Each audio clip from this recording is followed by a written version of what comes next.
Good evening. I'm Heather Campion, CEO of the John F. Kennedy Presidential Library Foundation, and along with my colleague here in the front row, Tom Putnam, Director of the Library, we welcome you to this national treasure, one of only 13 presidential libraries in the country, and our nation's memorial to one of our most admired presidents. I also want to recognize and thank the First Lady of the Commonwealth for coming here today, Lauren Baker, sitting in the front row.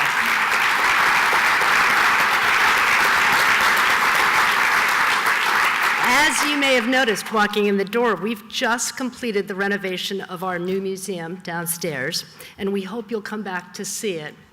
With new technologies, including remastered films, where you can see President Kennedy delivering some of his most iconic speeches on big screens in living color. It's been designed for those who never knew President Kennedy, which is now almost 80% of people today. And you'll experience him in a whole new way, so please come back. What was that statistic again? Almost 80% of people in the world have no living memory of President Kennedy. So here in our forum, we've also recently introduced new technologies to enable people all over the world to view these programs. They're now being live streamed and rebroadcast on our website and through all of our social media channels. You can see these on our YouTube channel, on Facebook, Twitter, and Tumblr. And this is thanks to generous support from our sponsors, our leading sponsor, Bank of America, and the Boston Foundation. Paul Grogan and Mary Jo Meisner are here today. Thank you. The Lowell Institute and Viacom. Also, our media partners help to make these forums more widely available to the public. I want to recognize them as well: the Boston Globe, Xfinity, and WBUR. Tonight, we're fortunate to have two speakers who each contribute much to our Commonwealth and to their professions: our new governor, Charlie Baker, and the editor of the Boston Globe, Brian McGrory. This week,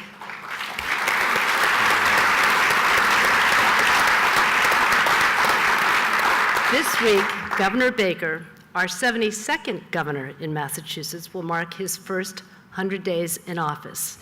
And I'm sure that he, even more than the rest of us, is pleased to have those long winter days behind him. Now, Governor, you get to focus on moving our state forward instead of our snowplows forward. Governor Baker, it's a pleasure to welcome you to President Kennedy's Library. Though over 50 years separates your careers, it's striking how many traits you and JFK actually share. You both went to public schools in Massachusetts. You were both raised in families where politics was debated at the dinner table. You both went to Harvard.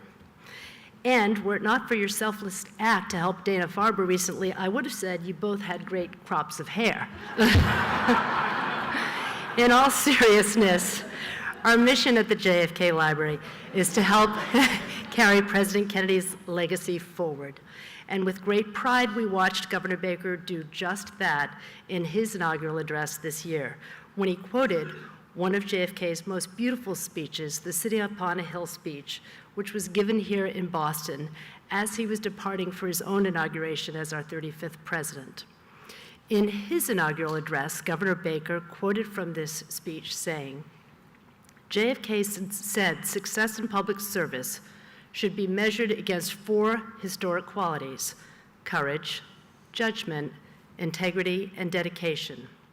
The president-elect defined these qualities for his time in office.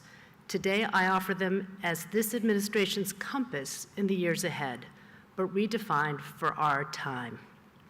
First, we must have the courage to set partisanship aside and embrace the best ideas and solutions, no matter which side of the aisle they come from.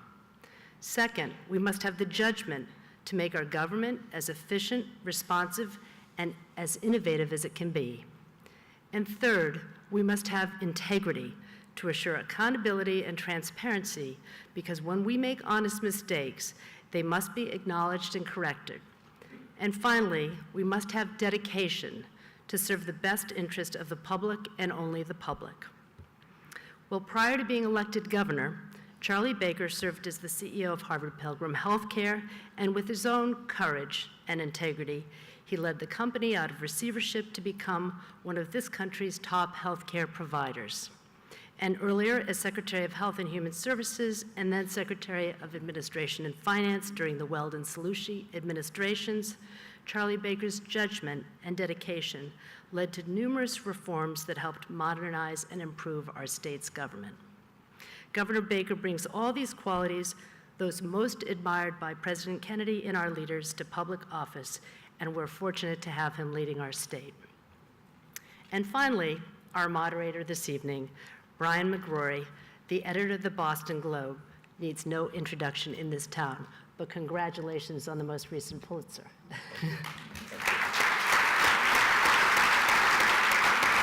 He's a journalist's journalist. He worked as a suburban reporter, general assignment reporter, national reporter, White House reporter, and as the Metro editor, almost all of it at the Boston Globe. Along the way, by the way, he's also written several best-selling novels. A 23-year veteran of the Boston Globe, he was born and raised in Boston, and journalism is quite literally in his DNA.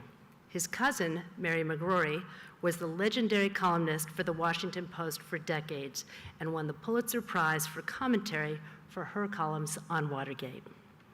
When Brian was named editor of the Boston Globe in 2012, he said of his career as a journalist, "It's the only thing I ever wanted to do." And oddly enough, the only place I ever wanted to do it was the Boston Globe. How fortunate we are to have both a governor and the editor of our hometown paper serving in the two professions that President Kennedy most admired, building such bright futures for the people of this Commonwealth. Please join me in welcoming Governor Charlie Baker and Brian McGrory. Thank you. Thank you.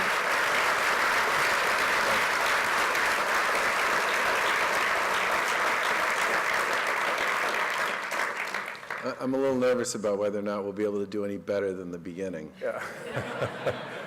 I'm actually curious, how long would I have to sit here before Heather comments on my head of hair? I feel like I got shortchanged there, but thank you very much, Heather, for that extraordinary introduction.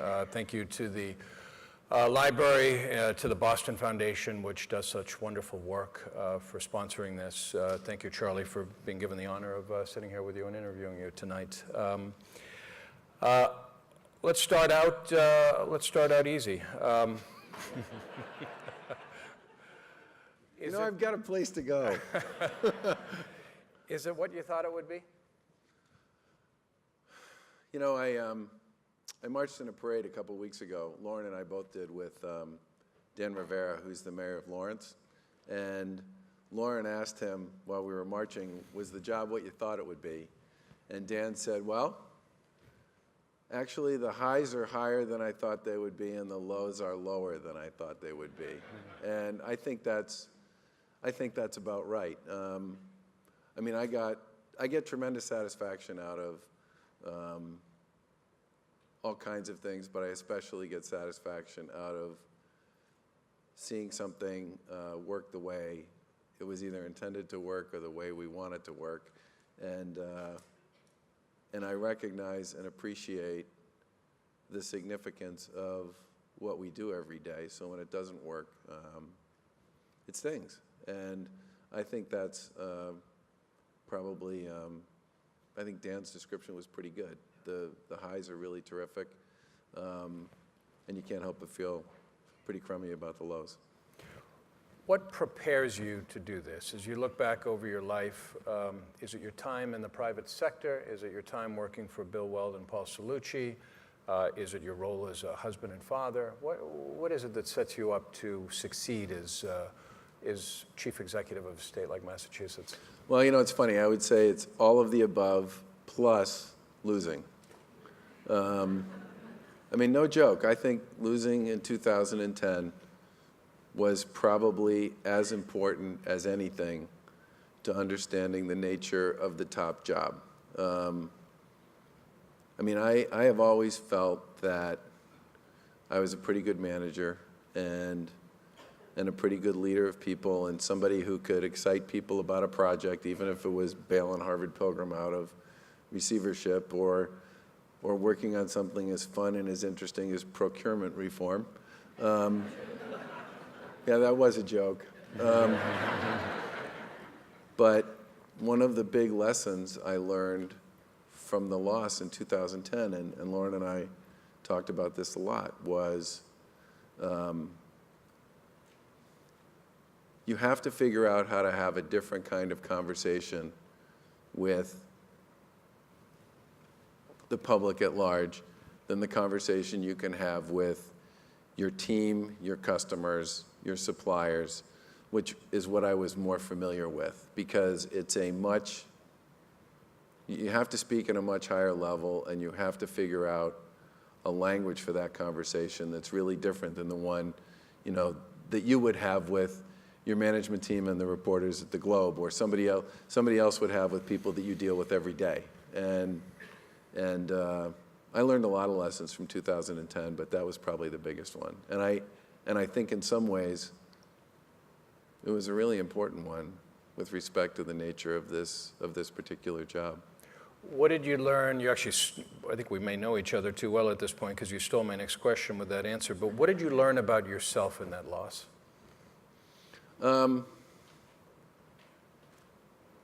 Well, I think the biggest thing, I learned a lot of things, but I think the biggest thing I learned was that I was not very good at having a conversation with 2 million voters. I didn't get how to do it. And I've said this to Governor Patrick, that one of the things I did after the race was over was I watched all the debates. I watched a lot of the press coverage. I went back and read a lot of the stories. I sat down and talked to reporters who covered the race. I mean, I wanted to get a sense about what actually happened. And I learned a lot from watching Governor Patrick in that race against me. I mean, I definitely took from it that he understood how to have a conversation with the people of the Commonwealth in a way that I didn't. And the other thing I took from it was I can't tell you how many people I talked to afterwards who knew me pretty well, who'd worked with me in other forums and other places, who said, that guy who ran that race, that guy on TV, that guy in the media, that's not the guy that I know. So the big message I kept getting over and over from people was, whatever it was I was projecting, it wasn't what the people who dealt with me day to day for years and years and years thought I was all about. And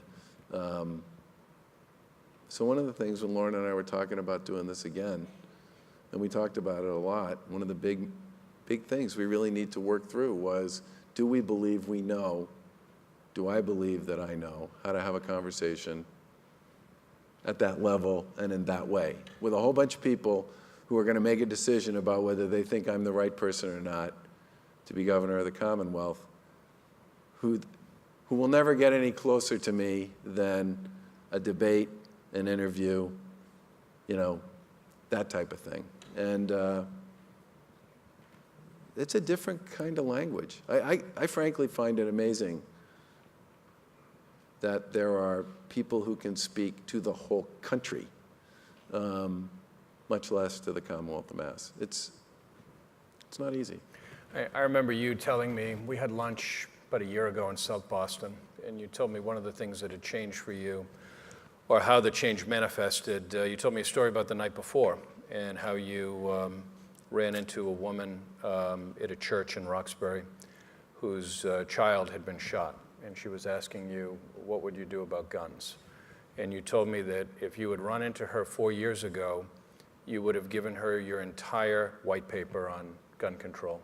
And this time what you did was you leaned in and you embraced her and you told her you would do everything you could.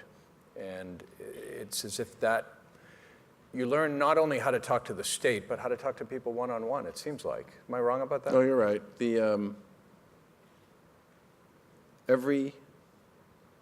Every problem isn't looking for a solution. A lot of times, especially in those kinds of conversations, what people are looking for is understanding, which is different. And I went to an event at one point where a woman told a story about, it was a similar kind of story, and rather than respond to her question, I just walked over and I gave her a hug. And afterwards, a couple of people said, who worked on my 2010 campaign, said, you wouldn't have done that in 2010. They were right. Probably wouldn't have. What's it like? I'm a big hugger now, Brian. I'm afraid. Let's keep this right here.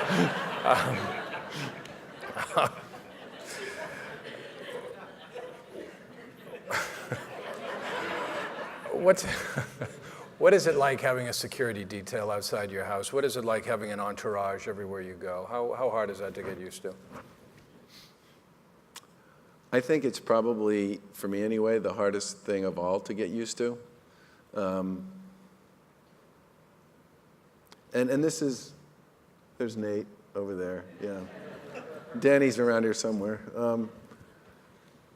And the guys and the gals who work on the security detail, let me just be completely blunt about this, are wonderful people, okay?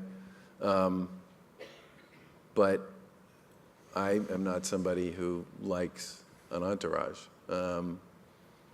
I don't like being able to just do things on my own. And in this role, there's very little you get to sort of do on your own. And I'll tell you, the biggest example of this was, I visited a lot of schools as a candidate, and I would show up, and I would get out of the car, and I would walk into the school, and I would find the principal, and the principal would take me around to the classes, and I'd talk to the kids, and then usually there'd be some gathering in the library where we'd have kind of a sit down and a back and forth, and it was fun, and I learned a lot. After we won the election, we went to visit a school in Lawrence, and first of all, we had a bit of an entourage just getting out of the car and all the rest. Then we got met by a phalanx of media, which followed it, cameras and all the rest, which followed us into the school, which was a little distracting for all the people who worked in the school. And then we went into a classroom, and literally, there were more people in my entourage, not even counting the media, than there were kids in the class. And trying to have a conversation, and say, hey, I'm not here to disrupt you, really. I just want to visit your class, see how it's going. And the teacher just looked and said, you are disrupting my class, okay? Because we were. And so we had we did the best we could to sort of get a sense about what was going on. And then they said, and then we have a few people who've gathered in the gym. And I thought it was going to be like these other things where, you go into the library, there's a semicircle of kids sitting there, and you have a nice, intimate conversation with them. And so we walked down to the hallway to the gym, and we turned the corner, and like the entire room is filled up like this. And there's a band playing over here. The acrobats are doing twirls in front. There's people on the stage. I mean, do you remember this? It was awesome. It was also like, okay, so this is a completely different game than the one I was playing before. Amid all this, in your entourage and your cadre of aides in the State House, do you have people that are willing to tell you, or able to tell you, Governor, you're wrong? Yeah. Too often, it sounds like. Is Buckley here? There he is. Buckley has no problem telling me I'm wrong. The interesting thing about my wife has no problem telling me. We actually were talking about this in the car on the ride over.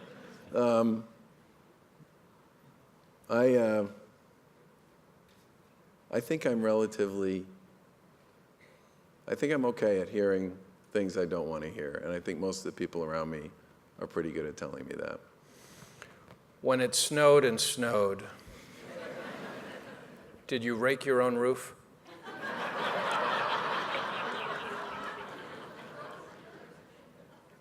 We have one part of our house where you have to rake the roof, and I've raked the roof many times. I will say this past winter, my wife raked the roof more than I did. But we both have experience raking the roof.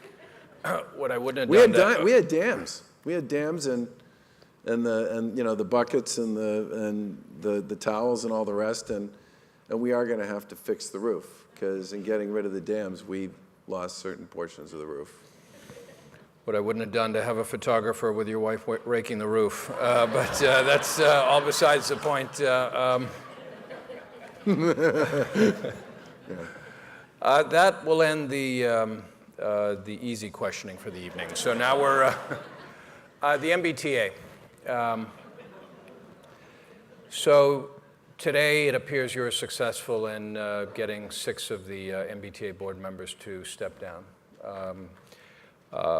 This opens up the first part of what appears to be your multi-pronged plan. Tell us what happens next, and if you could elaborate a bit on what the Management and Fiscal Control Board is intended to do, that would help. Okay. We obviously are in the process of starting to vet people to serve on the existing board, because until the legislation, if the legislation passes, there's a board there that needs to be in place and needs to play that oversight role. And our goal will be to fill those seats before the next the next meeting of the DOT board, which is in about 3 or 4 weeks. We will be filing legislation based on the advisory panel recommendations, probably this week. And then the process with the legislature will begin. And I have no idea how that will go. What I can tell you is if you've read the report or read the coverage of the report, the legislation we're going to file is going to be very consistent with that. We hired those folks to put together, we didn't hire them, we asked them to put together a report with findings and recommendations, and said to them that if they did that, we would file legislation along those lines. And we're going to file legislation that's quite consistent with it. We fully expect it will be heard by the transportation committees, maybe by the Ways and Means committees, and our hope, obviously, would be that sometime before the legislature breaks for the summer, they will get what they consider to be an appropriate response to what we've submitted back to us for signature. But, as you know, that's a process we can't influence, but we can't control, and we'll see what happens. Will your plan have a revenue component to it, or will it focus primarily on management or mismanagement of the T? It'll focus primarily on the governance and operation reforms that were part of that report. I mean, one of the things I've said I want to see the T do is actually spend its capital budget. I mean, for the past 5 years, the MBTA underspent its capital budget by almost over $2 billion. And for an operation that everybody agrees, including me and including the people on the advisory panel, is underinvested on its infrastructure, job number 1 here is to put together the short list of things that really need to get done and then to go do them and to demonstrate an ability to do them in a timely and effective way. What the board's report said was, or the panel's report said was, in the short term, the real focus ought to be on dealing with the operation and business process issues that are clearly a problem here. But then in the end, to deal with the state of good repair, we're probably going to need to look for additional solutions on the capital side, which, I get. When you say you get it, meaning you expect you eventually see the need for a different new revenue source? Well, there are a lot of ways for the T to generate revenue and for the Commonwealth to support their capital program without necessarily going back to the taxpayers. The T owns an extraordinary amount of property. Extraordinary. I think the T is the largest landowner in the city of Boston. I know the T and the Commonwealth together are the largest landowner in the city of Boston. T and the Commonwealth of Mass also own an extraordinary amount of property in the greater Boston metropolitan area. A lot of it would be wonderful for development purposes. And I don't just mean, I mean like housing development, I mean transit-oriented development. A lot of it's located in the kinds of places where you literally would love to put mixed-use developments of one type or another, and it basically just sits fallow. I mean, I've visited a lot of those sites, and right now what they have on them for the most part is grass, beer cans, and every once in a while they're sort of illegal parking sites for people who are actually accessing the train that's located nearby. So there's a lot of own source revenue opportunities which I would like to see the T pursue. But you also know that you have a $6.7 billion backlog in maintenance and upkeep. We saw that come to a head over this winter. You also know that $1 out of $5 in the MBTA budget is spent on debt service. Can we manage our way, sell our way out of this issue, or ultimately, do we need a more creative solution to get the public transit system that this region requires to make the economy hum? Yeah, I mean, I think the answer to that is we owe it to the ridership and to the people of Massachusetts to pursue all options available, but we need to start with cleaning up the act of the MBTA. When the average number of days out of work for an average MBTA employee, not counting weekends and holidays, is 57, and you have certain departments where the number is as high as 74, I mean, that's 15 weeks, okay? Where you have statistics that compare it to national systems where just across the board, on almost every metric, we're an underperformer in terms of our productivity and our performance. And at the same time, despite all this, including the underspending on the capital and the issues with some of the platforms, the system is still critical to the region, no question about that, and that's demonstrated by the fact that ridership has actually been going up despite all this.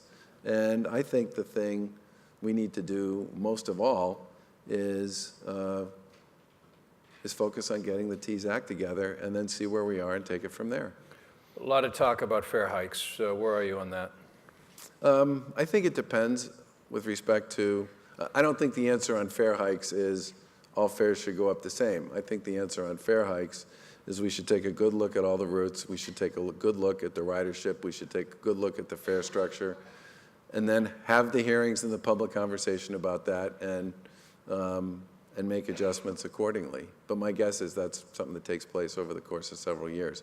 I don't view that as an immediate, that's not something I'd be looking to do right away. And your Transportation Secretary, Stephanie Pollack, floated what seemed to be a progressive notion on fare hikes, and that is tiered fare hikes depending on income. Yep. What do you think of that?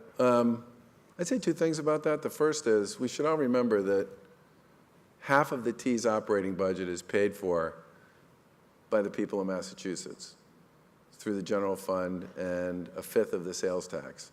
And that's over $1 billion that the people of Massachusetts every year put out to subsidize the T. So if you never ride the T, you're still paying for it.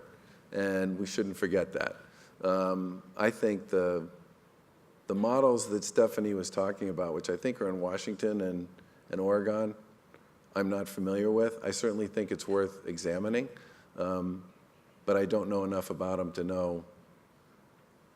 to have a better answer than that. But my larger point here is that the T's already subsidized, and it's subsidized by everybody in the Commonwealth, and that's fine. But that's why, to me, coming out of the gate here, goal number one should be to make sure that it operates at a level and performs at a level that's worthy of the fact that $1 billion of its operation is paid for by the general taxpayer. And taking a broader view, how would you ever, in a million years, when you're running for this office twice, how would you ever anticipate what your first 100 days would be like with snow for the entire month of February and a major meltdown of what could be considered the economic spine of the region, which is our public transit system? And a $750 million operating deficit in the current fiscal year. And yeah, I didn't think the whole first 100 days was going to be handshakes and ribbon cuttings. I certainly didn't expect it to be what it was. But I will say this. The snow, I learned a lot about snow. There's pretty much nothing I don't know. But one of the benefits of this was we ended up, as an administration, really getting to know local leaders in sort of all the cities and towns, Worcester East. Worcester West, they got snow, but it wasn't anything like the snow we got Worcester East. And at one point, we had 150 communities we were doing projects with on snow removal and disposal. And Karen Polito and I and Steve Kadish, and who's my chief of staff, and Kurt Schwartz, who runs MEMA. I mean, we were all in all the time with state officials, local officials, state officials in other states. We ended up getting 7 states to send us equipment and manpower. We had a big staging area out at Hanscom where we were, distributing folks to all of these communities to do cleanup and stuff at the point in time when people really started to get tired and equipment started to break. And while I never could have predicted that this would be what we would spend our time on, I think it was it was a pretty good way to introduce ourselves and sort of how we wanted to operate to a lot of other folks around the Commonwealth at a point in time when they were really paying attention. I mean, it got personal enough that literally things, I came home one night and the news was on. It was like 10:30, and they were doing a news story about the fact that in Fitchburg has a lot of hills, and a lot of those hills are narrow streets, and the streets had cars on both sides of them, so the plows couldn't get up the streets. And because the plows couldn't get up the streets, the trash trucks couldn't get up the streets, and they had 2 weeks of trash that had started to pile up, and the neighborhoods actually have been really great about being really neat about the way they were piling the trash up. See the barrels and the plastic bags and all the rest. And by that time, I had, the cell phone numbers of practically every mayor in Massachusetts, and I texted the mayor of Fitchburg and said, "Are you up?" She responded right away and said yes, and I said, "Can we talk about trash in the morning?" And she said, "Sure," and we got her a bunch of Bobcats that were small enough to get up those streets and plow them out so that the trash trucks could get up and clean up the trash.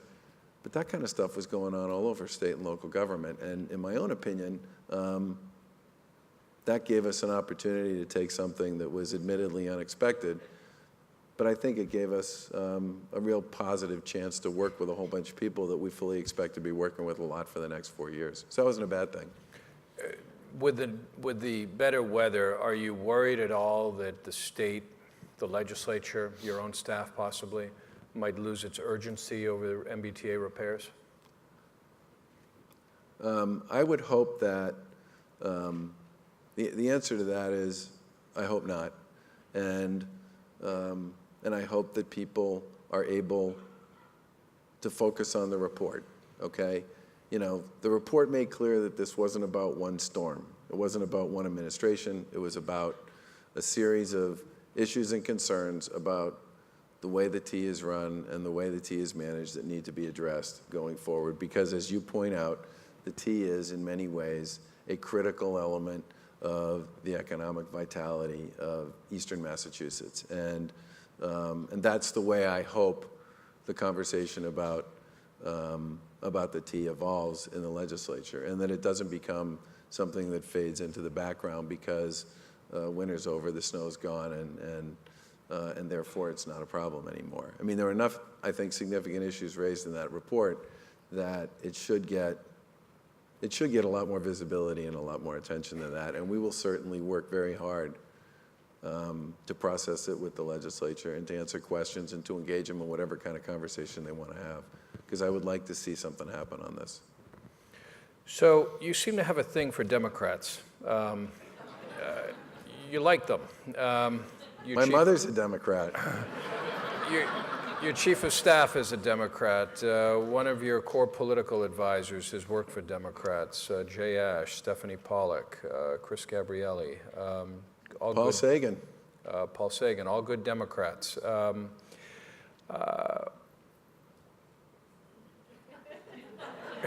Don't get me wrong, but why? Well, I said during the campaign that we were running a bipartisan, problem-solving, best answers type race. And first of all, I meant it. And secondly, I really did try in those senior positions to find the best person for the job. And if I learned anything during my time working for Bill Weld and Paul Cellucci, is that if you really assumed that the Republicans had all the right answers or the Democrats had all the right answers, you were likely to be wrong. When I think back on the administration that I worked in with Governors Weld and Cellucci, I couldn't have told you what the party affiliation was of hardly anybody who served in that administration. But I could absolutely tell you what they were good at, what they were subject matter experts in, and why you would go to them to seek their advice and counsel and support on stuff. And the same thing was true with the legislature. If you'd said, I mean, some of the most important work that I got done when I was working in state government involved Democratic leadership on a bunch of different issues. It also involved Republican leadership on issues. I think elections are competitions, and I get that, okay? And I've been on the right side and the wrong side with respect to that.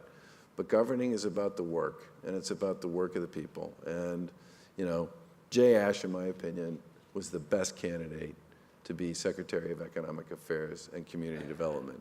The guy's track record on this stuff is outstanding, and the heft, intellectual heft, and the knowledge he brings to the job, just first rate. I thought Matt Beaton was the best person to be Energy Environmental Secretary. WPI grad, started and runs an energy efficiency business, built his own house, which is a passive energy house. Sportsman, I mean, he's perfect for that job. He also happens to be a Republican. Steve Kadish, I worked with when I was in state government, and I worked with at Harvard Pilgrim. He is the best project manager I have ever been around. If you need something done, if most people think something's going to take 6 months and you need it done in 30 days, better than it will get done in 6 months, Steve's your guy. And I didn't really care if he was a Democrat or an independent or whatever. So for me, I want the people of Massachusetts and I want my administration to have the best possible team on the field. And I learned from Weld and Cellucci in my time working with them that if you think that's about labels, you're going to be wrong. How are you doing with Speaker DeLeo and Senate President Rosenberg? I'm sensing pushback, or we're seeing pushback on some key issues, but you're getting along in general?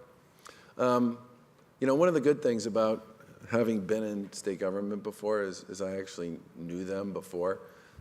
Stan Rosenberg was the Ways and Means Chair in the Senate when I was A&F Secretary, and Bob DeLeo was in the House in a leadership position as well.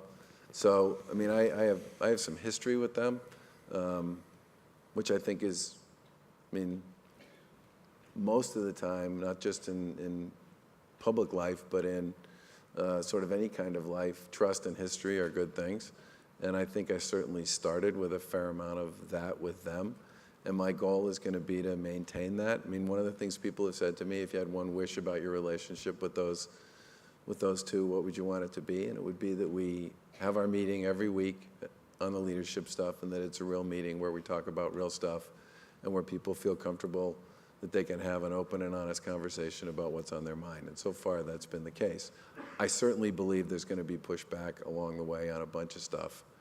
But my hope here is that we can be, you know, that we will be able to disagree without being disagreeable, and that we won't sort of stop doing one of the things that I think sometimes happens in government, which is people stop talking to each other. They start to view the other player as sort of a caricature and not as a person anymore. And, you know, bad stuff happens. I mean, that meeting when Weld and Cellucci were governor, that meeting was like, it was like must-see TV used to be, you know? I mean, Monday afternoon, that meeting was happening, and there was absolutely nothing you could do to move it.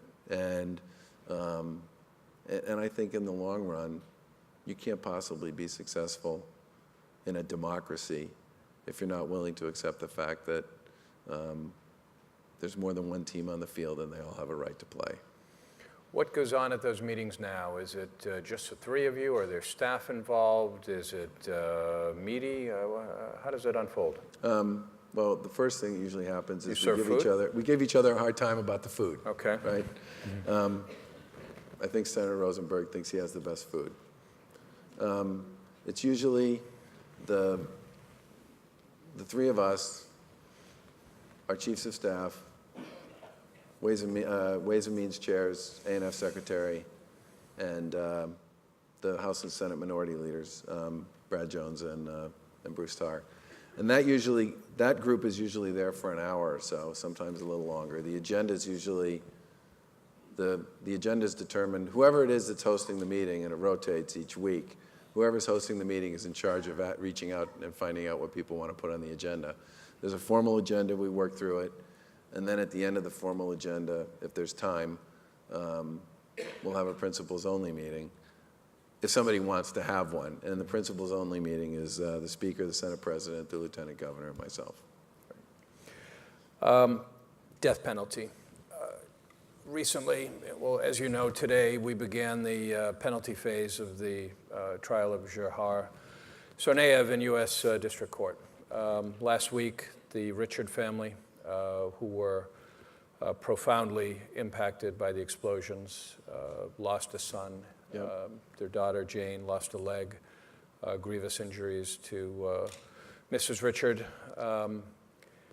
Came out pretty firmly against using the death penalty in this case because their argument being they believe that this would only prolong Tsarnaev's appearance in the public conscious of Boston.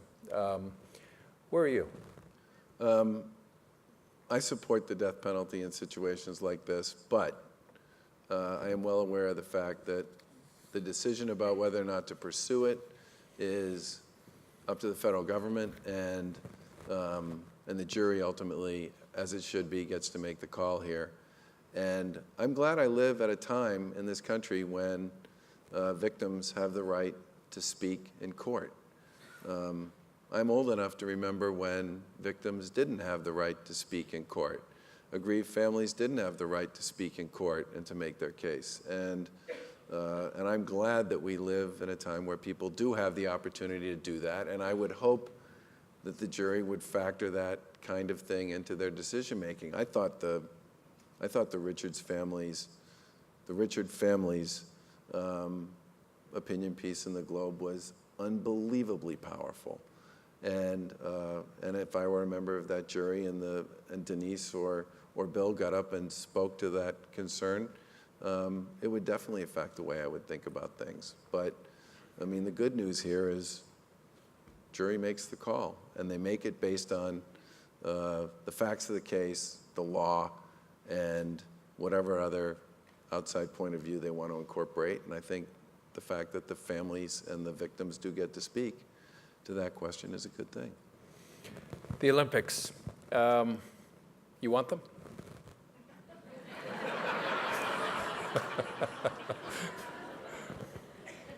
Show of hands. I think, for me, the big question about the Olympics has always been the same, which is, and by the way, speaking of things you can't control, we have our inauguration. I think it goes pretty well. I'm driving home at 10 o'clock at night from the Boston Convention Center, which is where we had our party.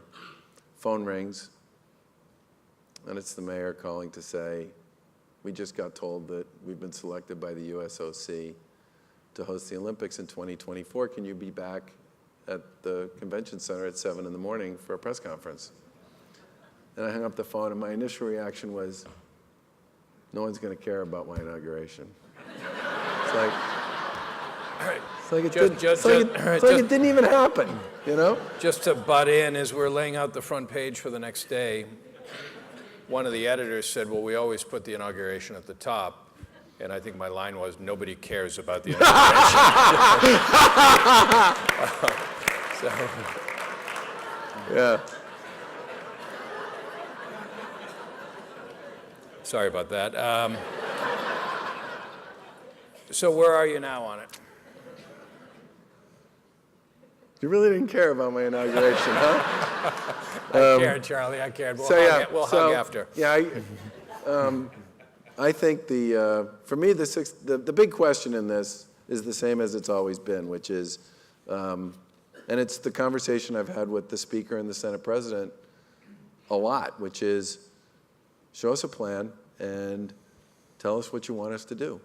And for me, that's the big question mark. I mean, I'd like to know if we're going to rely on, if the plan here is to rely on colleges and universities for venues and support, which colleges and universities and which venues. If we're going to make it walkable where we can.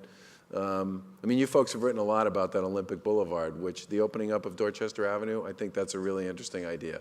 And one that for the city in particular could be, and for the region, could be a really big deal. But I think for me, the hard part here is when someone says yes or no, my answer is, I want somebody to tell me what it looks like and what's expected of the Commonwealth and what the assumptions are about when certain stuff needs to be done by and all the rest. And what we have right now is kind of a proof of concept at, I would say, 30,000 feet. But what I would like the 2024 people to produce is something that looks a little more like a project plan that I, as the governor, could look at and say, okay, and say this to the Speaker and the Senate President, these are the things they are looking for the Commonwealth to do. This is the time frame associated with it. We need to spec this and determine if it works in the larger context of what we were planning to do with respect to infrastructure anyway, and go from there. And I'm hoping that, and that was the main reason we put out to bid this idea of hiring an expert to advise the state, was so that we would have a third party who could say to us, could bless this and say, yeah, those assumptions are about right, or this is right, but you're forgetting about the fact you need 1,500 bus drivers. And I mean, there's a bunch of pieces to this that it's hard for me to answer that question without knowing what the plan is. At this point in time, does the Boston 2024 committee and its current leadership, do they have your faith? Do you trust them? Yeah, I do. There's no reason not to. I mean, what I would like to see, though, is a plan. I mean, I want to see the project plan and with some detail laying out what people's expectations are about what's going to happen when and what they expect the state to do. Mm-hmm. We're going to mix in some audience questions at this point. Amy, we have a question to kick us off. Governor Baker, first off, it's a pleasure and an honor to meet with you today. I was at your pre-inaugural, but due to the frenzy of people, I couldn't say hi to you there. So my question is to you today, Governor. What is your opinion on the park testing that has been recently instituted and the Common Core system that it is based off of? And what will you do during your term to improve public education in Massachusetts?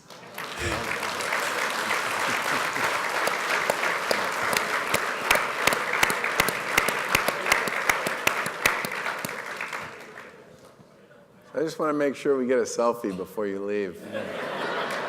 Because I want one. Let me start with the park piece and Common Core. I think many people know that I was the only person who testified against Common Core in 2010 in front of the State Board of Education. And I did that for 3 reasons. The first was I felt what Massachusetts had put together with MCAS and the curriculum frameworks was working. And I was worried about walking away from that to a standard and a framework that at that point in time was sort of unknown. I mean, the basic message on Common Core was trust us. It's going to be fine. You're going to love it. I don't know why you would trade something that you really know and understand and have control over for something that was going to be developed by the federal government that at that point in time was non-existent. The second issue was the Commonwealth spent 2 years working its way around the state, the Board of Ed did, and its advisory groups, as it went through the process of developing the frameworks in the MCAS exam. And while everybody may not have gotten what they wanted out of it, nobody could argue they didn't have a chance to be heard. There was no public process, there were no hearings, there was no chance to hear from the people, so-called, around the Common Core and the park part, and that bothered me a lot. And the third issue was, I've always thought Massachusetts' greatest strength is the quality of its education system. It's what makes us different. It's how we compete. We basically live by our wits. That's kind of who we are. We don't have a lot of sort of the natural resources that you find in other parts of the country. And I was worried that if we went to some national standard, whatever that was, it would be less than what we operate on here. And that was why I testified against it. Now it's 4 years later, almost 5 years later, and at this point, we're much farther down the road here. And everybody just finished taking sort of either the PARCC exam or the MCAS exam, depending upon what was chosen in their communities. The testing regimen in PARCC is also a lot different. So what I tasked Paul Sagan and the folks on the Board of Ed to do is to have a series of public hearings to give people the chance to have that conversation and that public input and that voice that they didn't get in 2010. There are 5 hearings scheduled around the Commonwealth between now and the end of July, I think. And I'm really hoping that teachers and school committee members and parents and students and others, researchers and educators, come out and speak their piece on this, because we now have real life experience with it, and I think it's really important that people have a chance to offer their input with respect to this. And I'm very interested in hearing what comes back from that.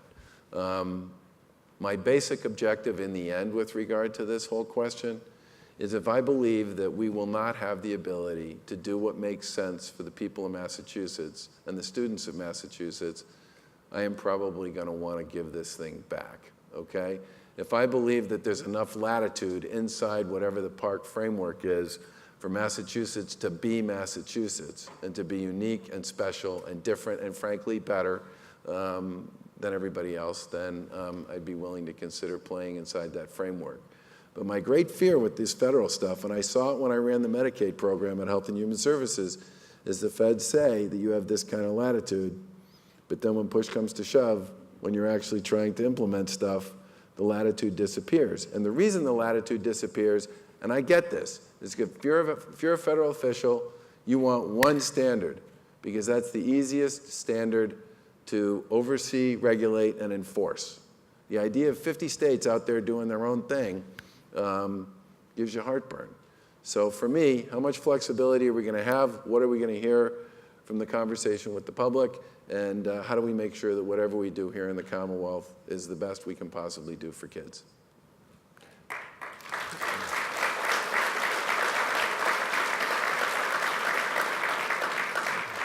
Here's another audience question here. What do you feel is working with the Republican Party nationally, and what will it take to elect a Republican president?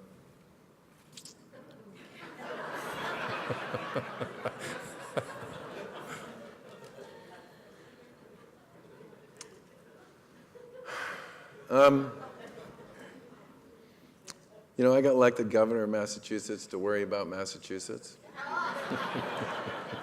And that's really what I want to worry about. And I'm not one of these people who ever anticipates having any interest in Washington. So let me answer this by saying the following. I think Republicans have shown a lot of creativity, imagination, and success, political and policy success, in state and local government. If you look around the country, I think there are 32 or 33 Republican governors. It's the highest number of Republican governors we've had in a really long time, maybe ever. And it's not just the middle of the country or the South. If you look at a map of the United States, it's amazing how dispersed and distributed it is. I think nationally, for the Republican Party to succeed, the party has to do a better job of demonstrating that it's chasing 100% of the vote. I said that from the day I got, it was one of the things Lauren and I talked about all the time before we made the decision to run. We said we were going to chase 100% of the vote. And if you looked at where I campaigned in a lot of places where I knew I was going to get creamed on Election Day. But it was very important to me. It's very important to me now, okay, that no matter where you lived in Massachusetts, you felt that I was interested, legitimately interested, in who you were, what your story was, what you had to say, and what you thought it was going to take to make your life, your community better. And one of the things I did right after the election, if you looked at where I went right after the election, I surprised a whole bunch of people by visiting a bunch of places and a bunch of communities and a bunch of political figures in those places who had all worked against me. But that was kind of my way of saying, this is about 100% of the people in Massachusetts. And I think for the party to succeed, we are going to have to do a better job of proving to people that we're chasing 100% of the vote.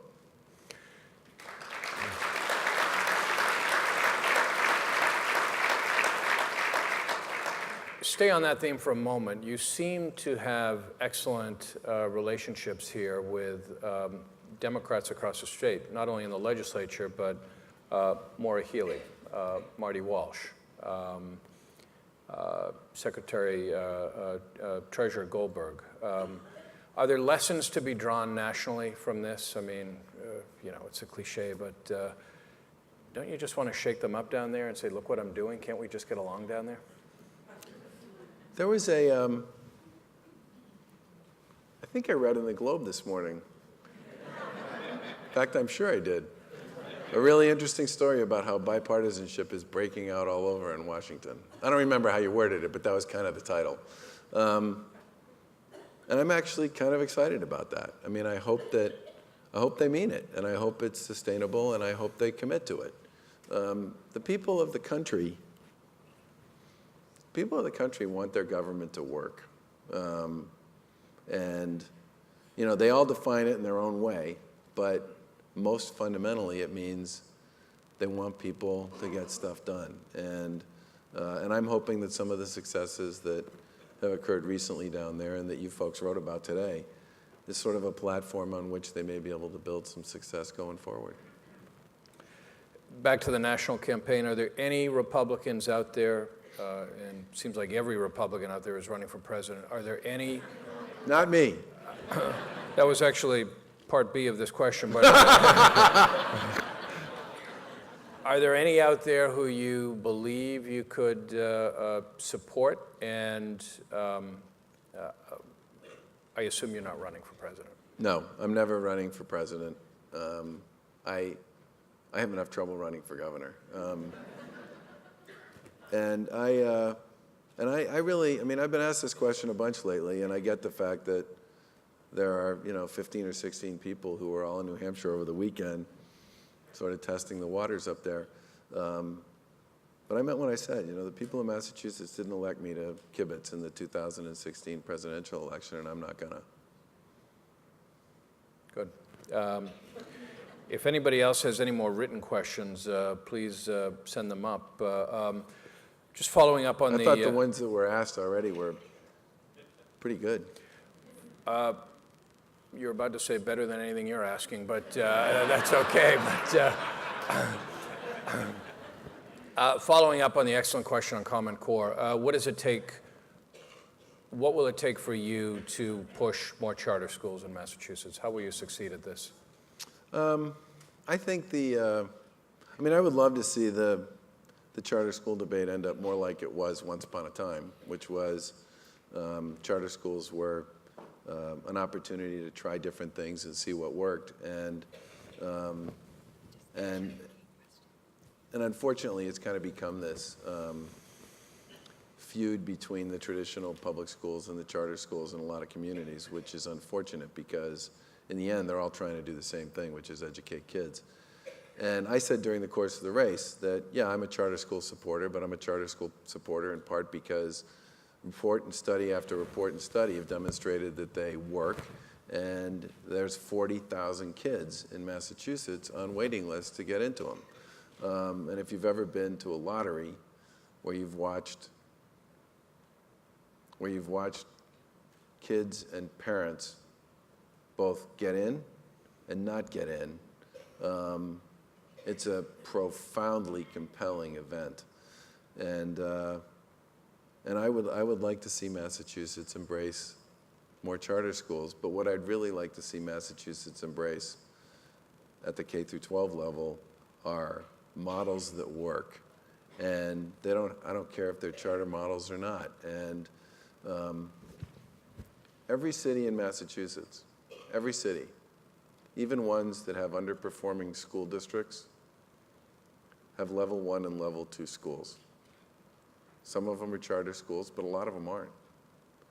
And I visited a bunch of them during the campaign. And you go in and you walk around and you can sort of feel the vibe.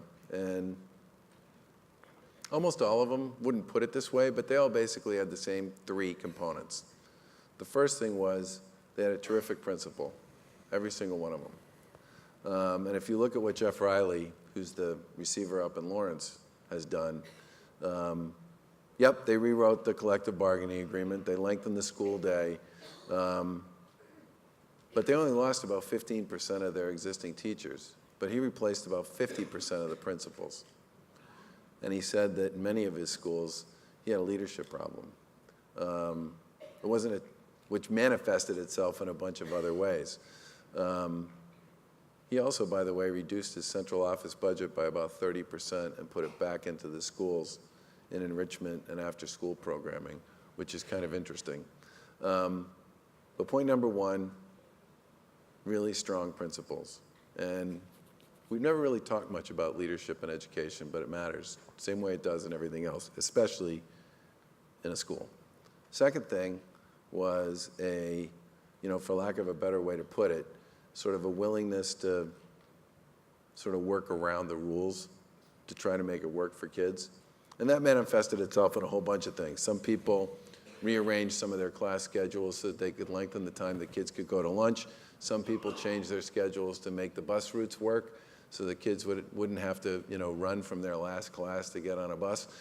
Some of it translated into thinking differently about where their classrooms were located, because for certain kids, the run from one end of the building to the other between classes was just too long, and they needed to figure out a way to shorten the time frame. But this was not, this was just 100% people demonstrating a collaborative sense of purpose and commitment to trying to figure out how to sub-optimize maybe their life and their day a little bit to make it work better for the kids. And the third thing was an ability to speak openly and honestly and constructively about why some kids in the school were learning and some kids weren't. And those are really hard conversations to have. They're hard conversations to have in any organization, but I think it's especially true when you're talking about kids in schools. But the really great ones were able to, they all put it differently, but they all basically said, we're pretty open about what we think is working for the kids who are succeeding and what we think isn't working for the kids who aren't. And that's not a charter issue, that's not a traditional school issue, that's not a Horace Mann issue. Those are just the 3 factors that I saw over and over again in the schools that were the upper performers, just sort of across a lot of communities that had serious problems overall with education.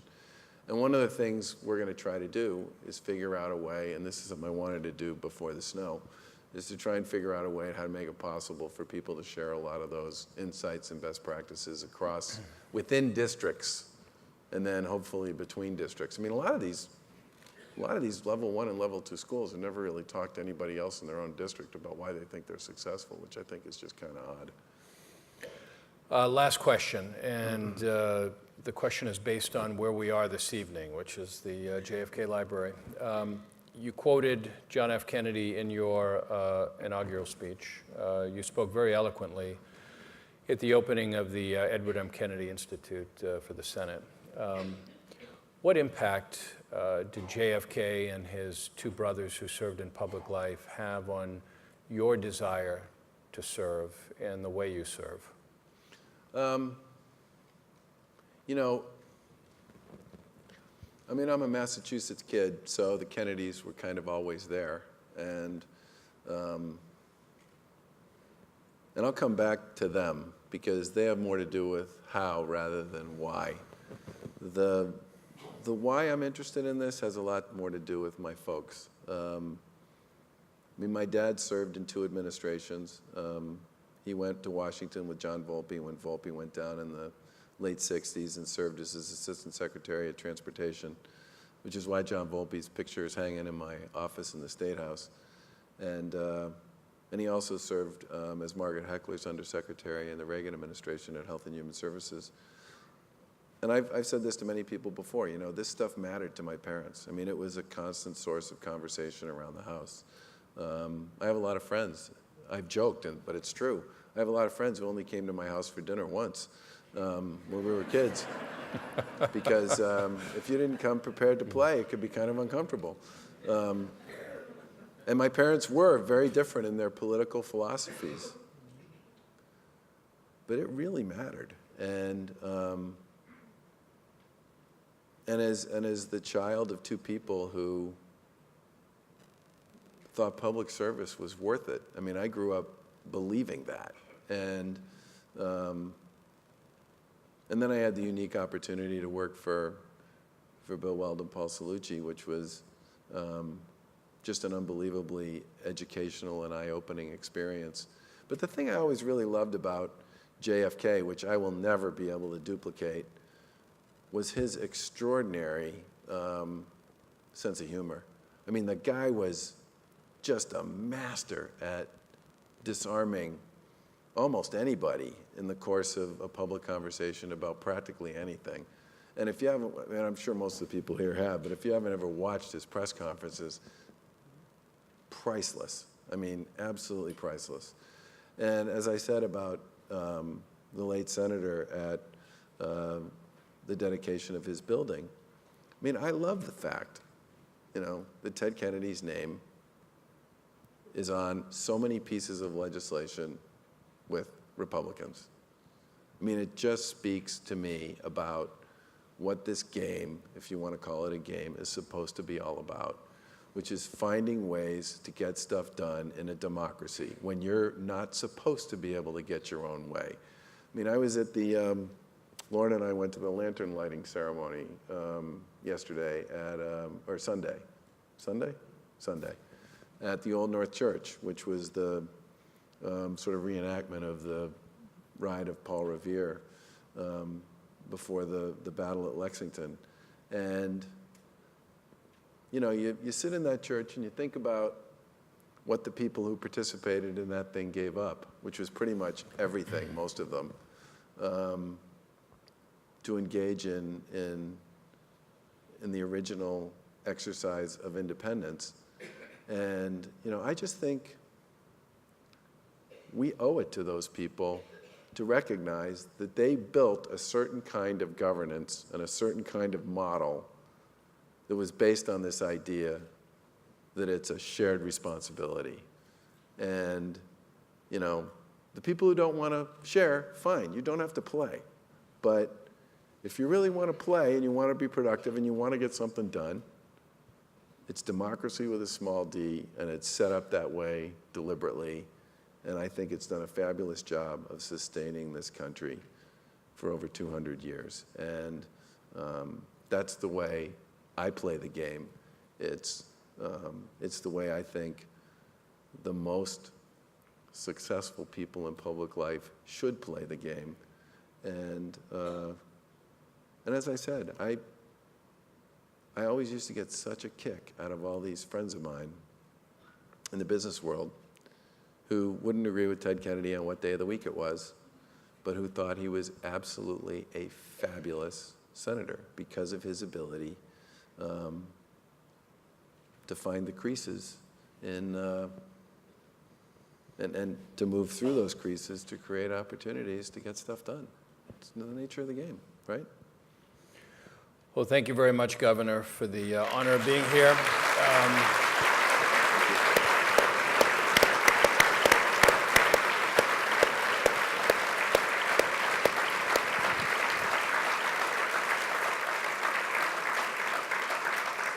Thank you for your eloquence this evening, and thank you to this wonderful audience for paying such great attention to Governor Baker and for coming out tonight. So thank you all very much.